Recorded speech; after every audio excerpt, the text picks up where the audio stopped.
Hi అండి, welcome to my channel. ఈరోజు వచ్చేసి ఒక పార్సల్ తెప్పించానండి మీషో నుంచి. అది కూడా చాలా యూజ్ అయ్యే ప్రోడక్ట్ అండి.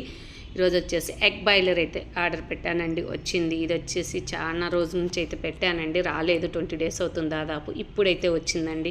డైలీ ఎగ్స్ ఉడకబెట్టాలంటే గ్యాస్ చాలా అయిపోతుందండి, గ్యాస్ కొడుతుంది కదా ఎలాగో, అందుకనేసి నేనైతే కన్నా ఎగ్ బాయిలర్ తెప్పించుకున్నానండి. ఇది కూడా నాన్న కోసం తెప్పించానండి. నాన్న కొంచెం హెల్త్ ఇష్యూ అయింది కదా, కాళ్ళు అంటే సెప్టిక్ పెట్టుకొని, అందుకనేసి డైలీ ఎగ్స్ అయితే పెట్టమన్నారండి డాక్టర్స్. నాకు ఎగ్స్ ఉడకబెట్టాలంటే చాలా టైం పడుతుంది, ప్లస్ గ్యాస్ కూడా ఎక్కువ అయిపోతుంది అనేసి ఈ ప్రోడక్ట్ అయితే ఎంచుకున్నానండి. ఈరోజు అయితే మీషో నుంచి తెప్పించాను. ఇందులో ఏం లేదని మెజర్మెంట్ కప్ ఇచ్చారు కదండి, హాఫ్ కప్ అయితే వాటర్ వేసేసి అయితే నేనైతే ఫ్లగ్ పెట్టేసి 3 ఎగ్స్ పెట్టేశానండి. ఎగ్స్ పెట్టేసిన తర్వాత మనం స్విచ్ ఆన్ చేసామంటే ఎగ్స్ బాయిల్ అయినంటే అది ఆటోమేటిక్గా ఆఫ్ అయిపోతుందండి. ఈ ప్రోడక్ట్ మాత్రం చాలా బాగుందండి, తప్పకుండా ట్రై చేయొచ్చు. కానీ వీడియో నచ్చితే లైక్ చేయండి.